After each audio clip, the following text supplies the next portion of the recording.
our sister Professor Uzodinma wey dey for United Kingdom. No be small thing, no. He go become the president of University of Cambridge. No be small thing, because this our sister don find so many cures for so many diseases for inside that place, and because of this, look at where it's going. Igbos is moving, and for those of una wey get time wey dey bring Igbo down, dey talk na for only Nigeria they try to clamp Igbo down. Congratulations to this our sister. As that one dey happen, they say that Simon Ekpa don talk say im get spiritual mirror wey turn dey look Nigeria as they take dey cry. He say they try to talk how they want to come see am so that they go dialogue with am. No be small thing, as that one dey happen, they say that the Governor Hope Uzodinma now don cry tire because the way the Biafra resistance fighter take neutralize some armies and some police for inside Imo State. No be small thing, things are really happening, my people. We'll go quickly find out how all this thing take dey happen. Hello my wonderful people, welcome back to Balabas GC. If today is the first time we come across this wonderful channel, you are highly welcome. We see they here, they bring updates back to back as it dey hot.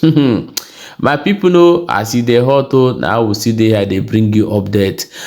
They say that Simon Ekpa don talks how he take the look Nigeria army for inside the spiritual mirror. He saying grandmaster wey dey tell am everything wey Nigeria army dey do. He say now that they plan to come negotiate with am. No be small thing, as that one dey happen, that say one of our sister don make us proud for inside United Kingdom as he imagine to become the president of University of Cambridge. Igbos don't go far for this life. Our papa, whether they call Ebubedike, one of Ndi Igbo, we know am as Pet Doshie. He don't see come aside, come to say if he call anywhere in the world, say he no see Igbo man, may you forget him. Even that the CNN don't talk say for inside United States, all the whole Africa immigrants wey we say they in better positions na Igbos from Southeast. No be small thing. However, let's go and play the video of how Simon Ekpa take talk amo into say in the look Nigeria army for him mirror as they take they cry. Let's watch the video together before we come back and continue. They are crying. They will not cry in the public, but I watch their cry in the mirror every day. They cry. For the past few days, they have been having meeting. How to approach Simon Ekpa. How to negotiate with Simon Ekpa. I am saying it openly this evening on this space. I am not open for negotiation, and no Biafra person serving under Biafra government is open for negotiation. If I hear that you are talking to anybody back home, you are out of the government. Our talk with them will start by pulling the military out of Biafra street. Our talk with them will start when we see Mazi Nnamdi Kanu walking freely out of the DSS dungeon. That is the term and condition of negotiation. Apart from that, we will give you ×3 of what we have given you before. Shay, don't watch am as they talk am, because some things na so person take put am, na so we dey take bring am for here come show you. I beg, may you leave your own opinion for inside comment section. Let's quickly jump into another matter or we'll get for our hand. This our sister, what did they call Uzodinma? It don't make us proud again for inside United Kingdom. Let's play the video before we watch and we'll come back and continue. In the United Kingdom, Nigerian-born professor of pharmaceutical nanoscience, Uzodinma Bøys C, known for her groundbreaking work in nanoparticle drug delivery, is set to become the 7th president of Wolfson College at the University of Cambridge. Professor Uchegbu grew up in Hackney and southeast Nigeria. She studied pharmacy at the University of Benin and earned her master's degree at the University of Lagos. Her pioneering work on the mechanisms of drug transport have led to the development of new treatments which promise to transform pain relief. Professor Uchegbu's work has won her numerous awards, fellowships, and accolades. She will assume the role of president of the college on October 1st, 2024. Professor Ijoma, I salute you. Thank you so much for making Igbo people proud. We are so proud of you, and we need more of this. You see all those small girls wey just come outside from school, wey be say they post anyhow for everywhere. They find man wey go come carry them go club. At the pity on her life. Get a very good dream for yourself and be going in that dream. See this our sister, a woman in be. See where he did today. You can as well beat than all those nonsense one they do online. If you go on social media, see when you see our Igbo guests, what they did, they do not, they find money.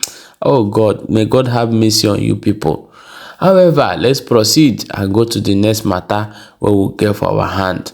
Our papa will be Ebubedike of Ndi. We don't come outside. We can talk more about Igbos. Let's watch the video together before we come back and continue. There is no part of the world you go to that you don't find Igbos. There's none. And by the way, wherever you find them, they're very progressive, extremely.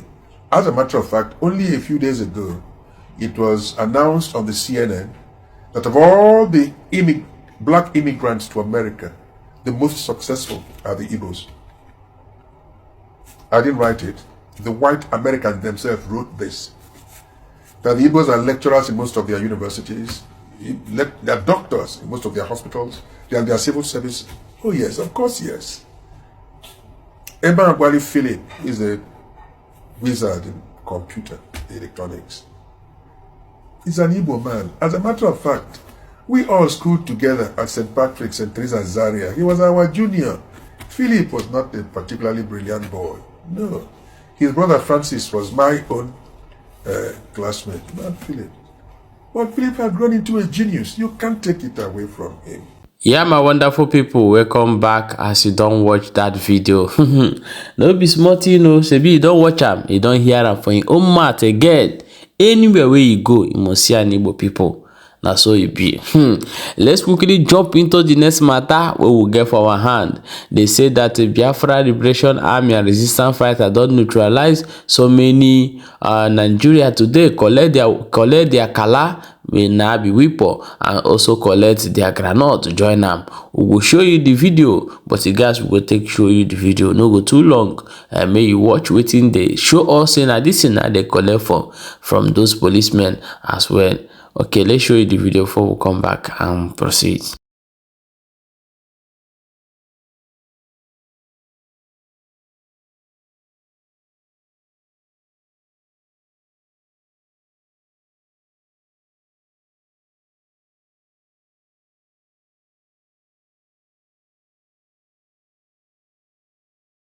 Yeah, my people, as you don't watch them for there, now so they still show us and other ones where they still bring come, and they even thought say they capture one where we say like say they can't tie eyes.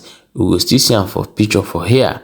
We see the look more know what they happen. If we see more updates, we will come. We see bring a show now. I beg me share this video and also leave your own contribution for inside comment section. Thank you so much for watching.